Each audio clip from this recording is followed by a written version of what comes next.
The goal for pretty much everybody when selling a home is to get it sold for the most amount of money in the least amount of time, all while keeping it as stress-free as possible. So today we're going to do a quick breakdown of 5 key phases involved in the home selling process and how you can maximize your profits after selling a home. Then throughout the video, I'll provide you with a template of a net sheet. And this is gonna give you a breakdown of pretty much all costs that you can expect in a real estate transaction and ultimately give you the best good estimate when it comes to how much you can make and how much you can profit after selling your home. Here we go.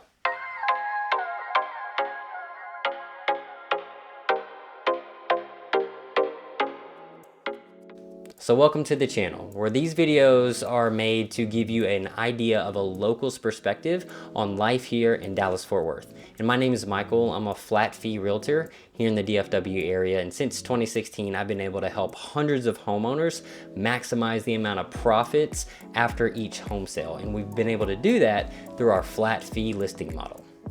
So here's a quick overview of the home selling process and how you can ultimately maximize your profits when selling a home. The first thing is going to be deciding who will be selling your home or who's going to help when it comes to getting your home sold.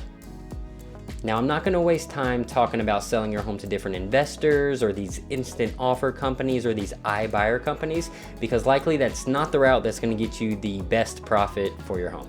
Unless you have a home that's going to be in neglected condition, in need of repair, and you don't want to deal with the entire process of selling a home and get an easy offer, this is a route that you can go, but it's not going to be the most profitable for you. So with that said, you're likely going to be deciding if you're going to do a for sale by owner or using a real estate agent.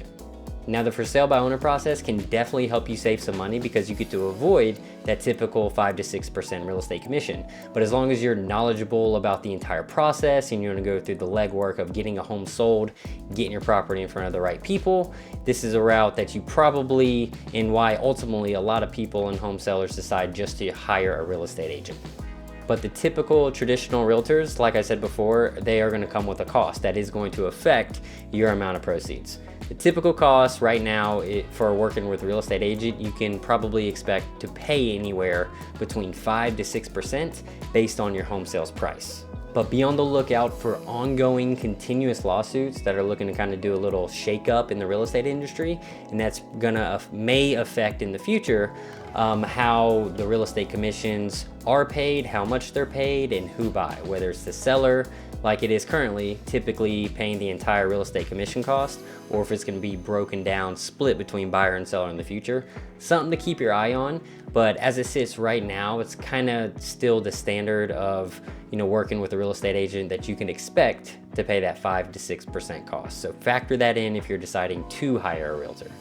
But if you want the help of a real estate professional, all while avoiding that typical 3% that's going to go to your listing agent, that's maybe where my flat fee listing model can come into play in terms of helping you out, getting the home sold, and maximizing your amount of profits.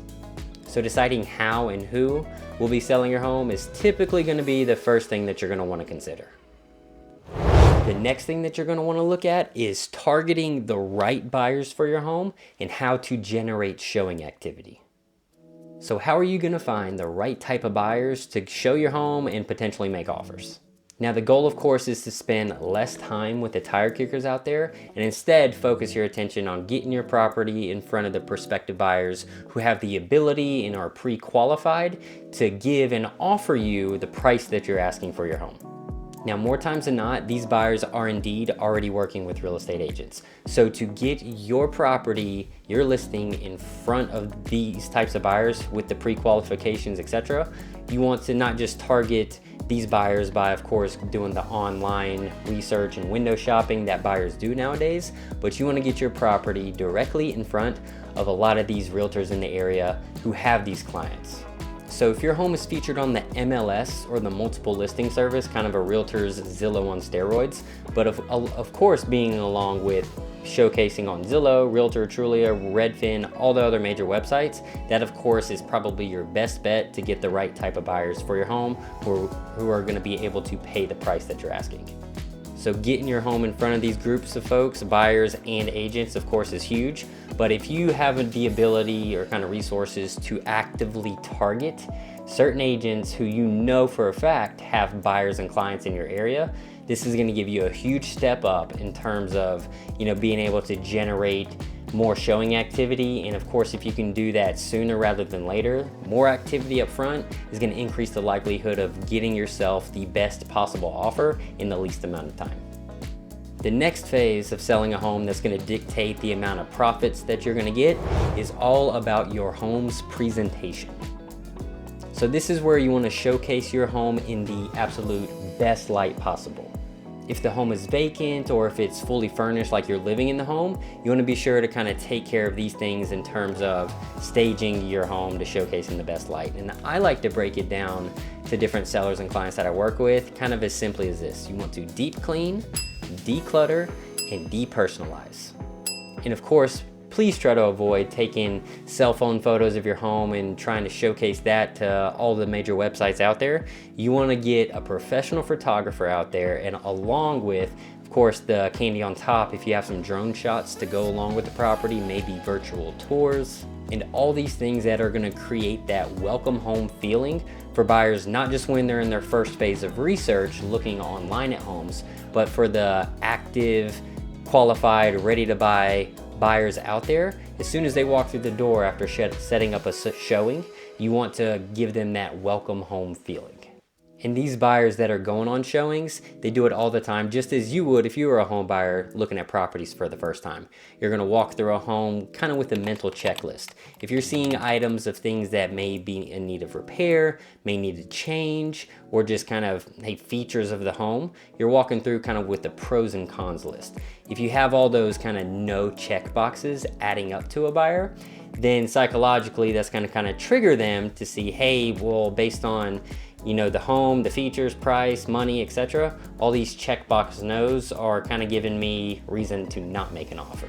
So from the get-go, if you can eliminate most, if not all of these checkboxes that are in your control, have buyers walking through and kind of shaking their head yes, to ultimately add them up to make all the things match up in that big happy marriage of yes, yes, yes, let's make an offer on this home. Which leads me into the next key phase of the home selling process and how to be sure to maximize your proceeds, and that is going to be how the home is priced. So you want to get in that sweet spot that is going to be the most profitable to you, but also daring anybody to argue that price with you. So having the right price for your home, matching with the condition, location, and features that your property offers is going to ultimately put you in the best case scenario in terms of the ability to generate showings, and from these showings, generating them early on in the process, ultimately what type of offers that you'll be receiving. And of course, one of the biggest factors that comes into play when determining the price that you're going to be asking for your home is going to be looking at home comparables. Now, of course, the most important, obvious thing is to look at the actual sold comparisons of similar homes in your area with similar criteria, etc., of homes that have actually sold and have sold pretty recently. Of course, that's what appraisers are going to look for, and that's what home buyers and their agents are going to look at and consider when stacking your home up versus the competition and what is sold out there. But another key to strategically pricing a home is to take a look at the active competition that's currently out there. Where are homes priced in your similar area with similar square footage, size, features, etc.? Where are those homes currently priced that are sitting on the market? How long have they been on the market? Have they been doing price reductions, etc.? Ultimately use some of these active comps as well to kind of do a more strategic game planning in terms of where your home price is going to be, and ultimately kind of play or match your home up against that. So not just sold comparables, but active comps as well, and ultimately give you one of the best strategic ideas when it comes to pricing your home. So you've gone through the process and it's finally time where you have received an offer. So your ability for offer negotiation is going to play a huge role in determining the max amount of profits and proceeds that you're going to be able to make. So I'll give you a quick look at a Texas real estate contract and go over some of the key items that are going to determine the profit and net proceeds after the sale of your home, and things that you're ultimately going to be negotiating. First and foremost, of course, you got the price. And then you have the title or escrow costs, and this is a closing cost that of course is negotiable as well, along with all things within a real estate contract being negotiable. This is one that you need to factor in on who's going to be paying for it, etc. And then when it comes to the option or inspection period, you know, a buyer, more times than not, a buyer is going to opt to ask for an allotted amount of time, typical 7 to 10 days maybe, of getting the home inspected. And these can be done with repairs negotiated, or maybe even you and the buyer can negotiate a closing cost at the end. So in lieu of repairs, here is X amount of dollars that you can use towards your closing costs for the home, or you can use for repairs yourself. Then you have some other negotiable closing cost items that go along with the contract, such as an HOA resale certificate. So who's going to be paying for this HOA cost? Then the survey. If a new survey is needed for the property, who's going to be paying for that survey? So you have these along with some other closing costs that you need to be factoring into terms of what you'll be negotiating, and ultimately how much proceeds and profits you're going to make from the sale of your home. And as mentioned earlier, I want to provide you with a quick template of a net proceeds or a net profit sheet. And this is going to give you pretty much a breakdown of all expected costs involved in a real estate transaction, and plugging and chugging these numbers that will ultimately give you the best expectation of what you can make on the sale of your home. So for this example, if your home sold for $450,000 and we accepted an offer on it today and we're anticipated to close in about 30 or 45 days, you got the $450K price, 6% assuming going to a real estate agent is going to be X amount right here. And of course we can play with these numbers. So if you're to do 5%, for example, if you can negotiate your cost down to that, that's what 5% could look like. And then factor in, of course, your loan payoff. So for this example, we'll just assume it's going to be this price is what's left to be owed on the home and to pay off your mortgage provider. And then let's estimate the annual taxes for a home. This is a pretty standard number for a lot of properties based on tax rate and prices in the DFW area. And then this part right here is going to factor in the title costs or the escrow costs that's always going to be involved or associated with the real estate transaction. And again, this is negotiable, but let's assume that you, the seller, will be paying for it. And then ultimately, with all these costs associated in transaction, if this was the scenario that played out, here's a good idea of what you can expect in terms of your net proceeds. So screenshot that or reach out to me, and I'd love to kind of walk you through your home situation in terms of, hey, if your home sells for X, with all these costs associated, with your mortgage payoff specifically, what can your net proceeds or net profit breakdown look like for you?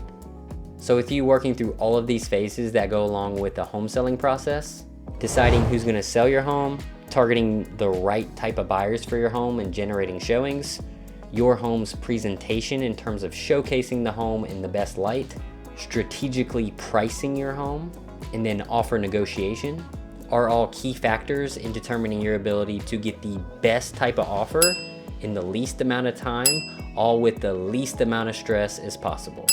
And if you're looking for specifics or more detailed insights on the home selling process and how to maximize the amount of money that you're gonna make from your home, along with my flat fee listing model, I'll leave my contact information down below in the description. I'd love to set up a phone call or a Zoom call just to, at any point in time, if you're deciding to buy or sell, we can discuss your real estate goals and how I can best help you. So I hope you got some value out of this, and until next time, we'll see y'all real soon.